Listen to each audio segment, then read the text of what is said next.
हमारी दृष्टि एक है और वह सबके साथ और सबके विकास को लेकर के, हम उन्हीं भावनाओं को लेकर के कार्य कर रहे हैं और उस अभियान के आप हिस्से बनने जा रहे हैं।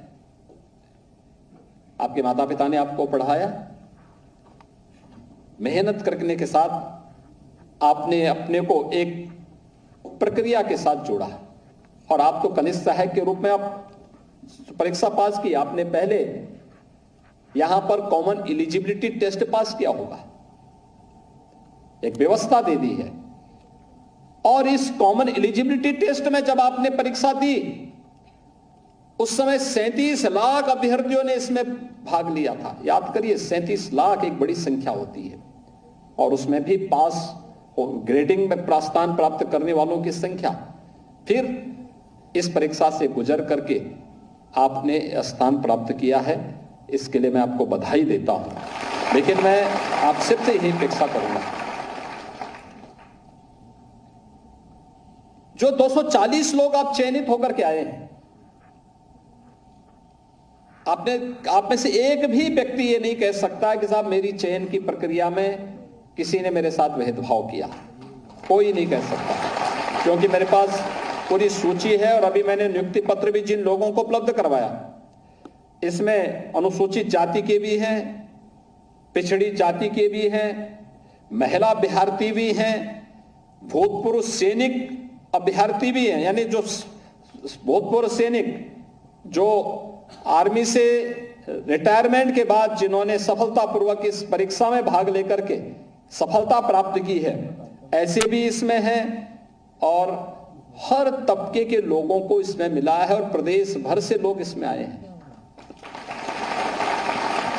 अभी आपने परसों सिविल यानी जजेस की परीक्षा परिणाम देखा होगा। प्रदेश भर से यानी मात्र 6 महीने के अंदर उत्तर प्रदेश लोक सेवा आयोग ने इस प्रक्रिया को पूरा किया। उसमें वर्षों लग जाते थे, क्योंकि जजेस की चयन की प्रक्रिया है, वर्षों लगते थे। परिणाम क्या था? कभी भी नियुक्ति पूरी नहीं होती थी, जजेस नहीं होते थे। मात्र 6 महीने के अंदर उत्तर प्रदेश लोक सेवा आयोग ने इस पूरी प्रक्रिया को किया। और मैंने जब पूरे डाटा मंगवाए वे कहां के लोग चयनित हुए, दिखाओ थोड़ा देखते हैं, आप आश्चर्य करेंगे। उत्तर प्रदेश के 60 जनपद ऐसे थे जहां से कोई ना कोई अभ्यर्थी का चयन उसमें हुआ। अब वो समय गया जब एक गांव और एक जनपद से पैसा लेकर के नियुक्ति होती थी, बाकी सब वंचित रह जाते थे। हमने कहा भी ये नहीं, अच्छी प्रक्रिया के साथ वो चीजें आगे बढ़ी और उसी पारदर्शी तरीके के साथ आपने देखा होगा। अभी जब मंत्री जी कह रहे थे, उन्होंने भी एक बात कही कि चयन की प्रक्रिया ये आयोग का विषय था, सरकार का उनके लिए कोई भी किसी प्रकार का उनके कार्य में हस्तक्षेप नहीं होता। सरकार की एक गाइडलाइन है, उस गाइडलाइन के अनुसार नियुक्ति की प्रक्रिया को उनको आगे बढ़ाना होता है और प्रक्रिया पूरी पारदर्शी तरीके से संपन्न करना, चयन की प्रक्रिया को समय पर पूरा करना। जहां यह कार्य संपन्न होता है वहीं नियुक्त पत्र प्राप्त होने के बाद कहां पे कौन अभ्यर्थी जाएगा यह अभी मंत्री को भी नहीं पता और अपर मुख्य सचिव को भी नहीं पता, क्योंकि मानव संपदा पोर्टल बना हुआ है। इस पोर्टल के माध्यम से मेरिट के आधार पर जहां जगह खाली है वहां पर उन लोगों की नियुक्ति की प्रक्रिया के साथ जोड़ दिया गया। आपने देखा होगा, मानवीय हस्तक्षेप किसी भी स्तर पर नहीं। कोई ये नहीं कह सकता ये मेरे गांव का है, या कोई ये नहीं कह सकता कि ये मेरी जाति का है, कोई ये नहीं कह सकता ये फलाना जो है इसको इसके प्रति मेरी सहानुभूति है या इसकी सिफारिश फलाने ने की है, क्योंकि जब मानवीय हस्तक्षेप है ही नहीं तो इसमें सिफारिश की गुंजाइश भी नहीं है। वैसे ही जैसे नियुक्ति की प्रक्रिया पारदर्शी तरीके से हुई है, ऐसे ही आपको भी तय करना है। आपका काम मेरिट के आधार पर कार्य का निस्तारण करना है, पॉजिटिवली किसी कार्य को आगे बढ़ा देना है। उसको बार बार घिसने पिटने से नहीं होगा, अनावश्यक रूप से क्वेरीज लगाने से नहीं होगा। ईज ऑफ डूइंग बिजनेस में एक यही चीज देखा जाता है, एक सरकार ने रिफॉर्म कितनी तेजी के साथ किए हैं और दूसरा आज की आवश्यकता के अनुरूप रिफॉर्म करना, लेकिन साथ साथ फाइल कहीं अटके ना, सिंगल विंडो। पहले एक फाइल को घूमने में कितना समय लगता था, वह 54 टेबल में जाता था।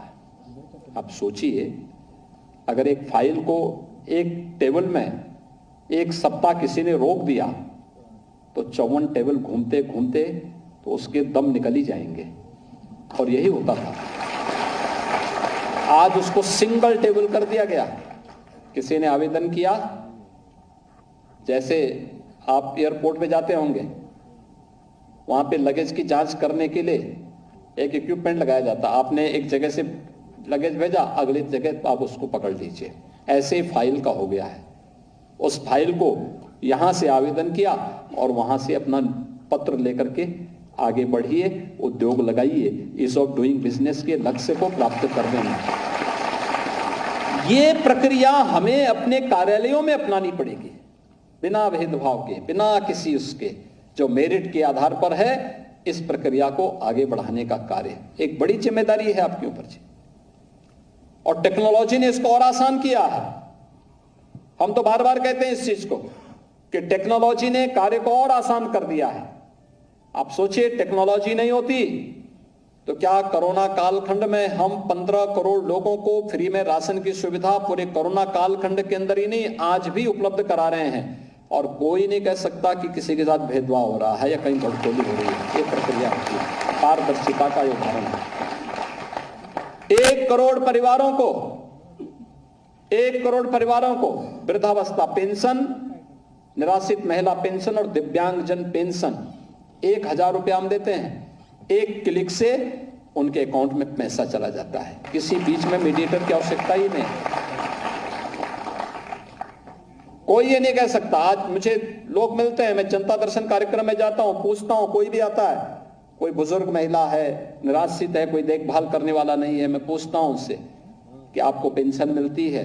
वो कहती है हाँ पेंशन मिलती है। मैं उससे पूछता हूं राशन कार्ड है? हाँ राशन कार्ड है।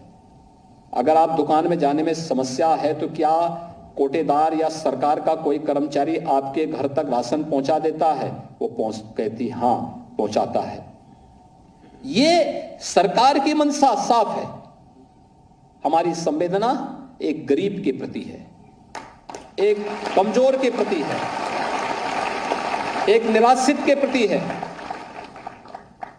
हमारी संवेदना एक दलित के प्रति है, एक अति पिछड़े व्यक्ति के प्रति है। हमारी संवेदना किसी भ्रष्ट व्यक्ति के साथ कभी नहीं हो सकती। हमारी संवेदना किसी अपराधी और माफिया के साथ कभी नहीं हो सकती है,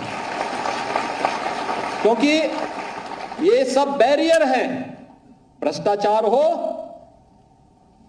या किसी प्रकार की अराजकता, कोई अपराधी हो या माफिया, ये विकास के बैरियर हैं। इस बैरियर को हटाने के लिए सरकार चुनी जाती है, और सरकार उन बैरियर्स को हटाती है, लेकिन अपनी संवेदना का पात्र एक गरीब को बनाती है, एक कमजोर को बनाती है, एक अति दलित अति पिछड़ी को बनाती है, किसी मुसहर बस्ती तक अपनी योजना का लाभ पहुंचाती है, किसी बनटांगिया तक अपनी योजना का लाभ पहुंचाती है, किसी थारू और किसी वनवासी बंधु तक अपनी योजना का लाभ पहुंचाती है। गरीब गरीब है, उसकी कोई जाति, कोई मत और मजहब नहीं होता, वो बस उस तक वो योजना का लाभ मिलना है।